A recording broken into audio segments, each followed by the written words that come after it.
Big boss ഹൗസിൽ ഇപ്പോൾ വലിയ രീതിയിലുള്ള പൊട്ടിത്തെറികളാണ് നടന്നുകൊണ്ടിരിക്കുന്നത്. ഇന്ന് ലാലേട്ടൻ വന്നിട്ടുണ്ടായിരുന്നു. ലാലേട്ടൻ എന്നിട്ട് കഴിഞ്ഞ ആഴ്ച നടന്ന കാര്യങ്ങളെ കുറിച്ചെല്ലാം ഇന്ന് വിശകലനം ചെയ്യുമായിരുന്നു. അങ്ങനെ ചോദിച്ചുകൊണ്ട് നമ്മുടെ ജാസ്മിൻ ഗബ്രി വിഷയമാണല്ലോ ഇപ്പോൾ പുറത്തെ ഏറ്റവും കൂടുതൽ കത്തിക്കൊണ്ടിരിക്കുന്നത്.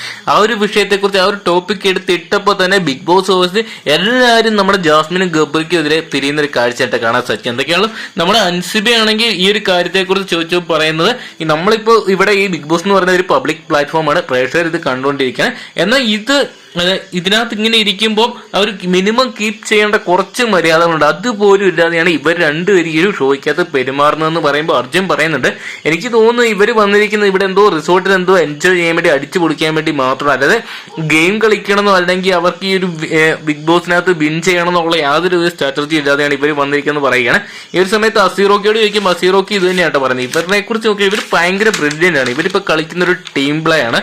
അതായത് ബാക്കിയുള്ള എല്ലാവരെയും വഞ്ചിച്ചുകൊണ്ട് അല്ലെങ്കിൽ ചതി, വഞ്ചന, നിലപാടില്ലായ്മ തുടങ്ങിയവയെല്ലാം തന്നെ അവർ നോക്കി നല്ല ബ്രില്യൻ്റ് ആയിട്ടുള്ള ഒരു ഗെയിമാണ് അവർ കളിച്ചുകൊണ്ടിരിക്കുന്നത്. അവർ ടീമായിട്ട് കളിക്കുന്നതുകൊണ്ട് തന്നെ ബാക്കിയുള്ള ആൾക്കാരുമായിട്ട് അവർക്കൊരു ഇടപഴകാനൊന്നും സാധിക്കുന്നില്ല. ഭയങ്കര രോഷമായിട്ടുള്ള ഒരു വിമർശനം റോക്കി പറഞ്ഞിട്ടുണ്ട്. അപ്സര നേരെ ഇതേ കാര്യം തന്നെയാണ് ചോദിച്ചപ്പോൾ പറഞ്ഞിരിക്കുന്നത്, ഗബ്രിയോടും ജാസ്മിനോടും പോയി എന്തെങ്കിലും ഒരു കാര്യം പറയണമെന്നുണ്ടെങ്കിൽ അത് കൺഫ്യൂഷനാണ്. കാരണം അവർ രണ്ടല്ല, അവർ ഒന്നാണെന്നുള്ള ചിന്താഗതിയാണ് ഇപ്പൊ ബിഗ് ബോസ് ഹൗസിനുള്ള എല്ലാവർക്കും തന്നെ. അതുകൊണ്ട് തന്നെ അപ്പോൾ അവരെ രണ്ട് ശരീരങ്ങളും ഒരേ മനസ്സ്, ഒരു ഇത് ഫ്രണ്ട്ഷിപ്പ് എന്നൊക്കെ പറയുന്നുണ്ടെങ്കിൽ പോലും അതിനെയൊന്നും അംഗീകരിക്കാൻ പറ്റില്ല. കാരണം ഇതൊരു ഗെയിമാണ്, ടാസ്ക് ആണ്. അപ്പോൾ അതൊരു കംപ്ലീറ്റ് ചെയ്താൽ മാത്രമേ ഉള്ളൂ. കാരണം ആർഗ്യൂ ചെയ്യേണ്ട അടുത്ത് പരസ്പരം ആർഗ്യൂ ഒക്കെ ചെയ്ത് അങ്ങനെ നിന്നാൽ മാത്രം ഇത് സപ്പോർട്ട് ചെയ്ത് പോകത്തുള്ളതെന്ന് ഇവർ ഓരോരുത്തരും ചൂണ്ടിക്കാണിക്കുന്നുണ്ട്. അർജുനും ഇത് തന്നെ പറയുന്നുണ്ട്. നമ്മുടെ സിജോയാണ് പറയുന്നത്, ഫ്രണ്ട്ഷിപ്പ് ഒക്കെ നല്ലതാണ്, എനിക്ക് അതിനോടൊക്കെ തന്നെ ഇഷ്ടമുണ്ട്. പക്ഷെ ഇവരെപ്പോഴും ഈ ഒരു കോർണറിൽ തന്നെ ഇരിക്കണം, ബാക്കിയുള്ള ആൾക്കാരുമായിട്ടൊന്ന് ഇന്ററാക്ട് ചെയ്യാനോ അല്ലെങ്കിൽ അവരെ പ്രൊവോക്ക് ചെയ്യാനോ അല്ലെങ്കിൽ യാതൊരു വിധത്തിൽ ഒരു ഗെയിം സ്ട്രാറ്റജി ഇവർ ഈ ഒരു ബിഗ് ബോസിനകത്ത് നടത്തുന്നില്ല എന്ന് തന്നെയാണ് സിജോയും പറയുന്നത്. എന്തൊക്കെയാണ് ഇതൊക്കെ കേൾക്കുമ്പോൾ ഇവരുടെ ഒരു മുഖഭാവം പോകുന്നുണ്ട്. നമ്മുടെ ഗബ്രിക്ക് വലിയ മാറ്റമൊന്നും ഇല്ല, പുള്ളിയൊരു മരവാഴയെന്ന് നേരത്തെ തന്നെ സമ്മതിച്ചു തന്ന കാര്യം തന്നെയാണ്. എന്നാൽ ജാസ്മിന്റെ ആ ഒരു മുഖഭാവം പോകുമ്പോൾ തന്നെ, ആ ഒരു എക്സ്പ്രഷൻ പോകുമ്പോൾ തന്നെ കാണാം ഇതിനെല്ലാം നല്ല അമർഷവും ദേഷ്യമുണ്ട്.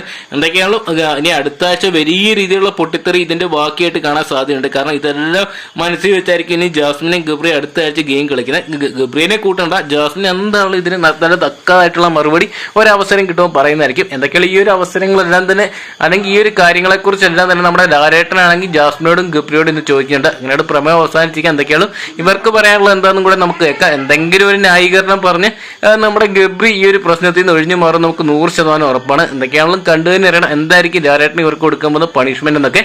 അപ്പോൾ ജാസ്മിൻ ഗബ്രി വിഷയത്തെക്കുറിച്ച് നിങ്ങളുടെ അഭിപ്രായം കമന്റ് ബോക്സിൽ പങ്കുവെക്കുക. വീഡിയോ ഇഷ്ടപ്പെട്ടെങ്കിൽ ലൈക്ക് ചെയ്യാനും ഷെയർ ചെയ്യാനും ബിഗ് ബോസ് അപ്ഡേറ്റുകൾ ആകുന്നതിന് അറിയാൻ വേണ്ടി ഇപ്പോൾ തന്നെ ചാനൽ സബ്സ്ക്രൈബ് ചെയ്ത് നോക്കുക.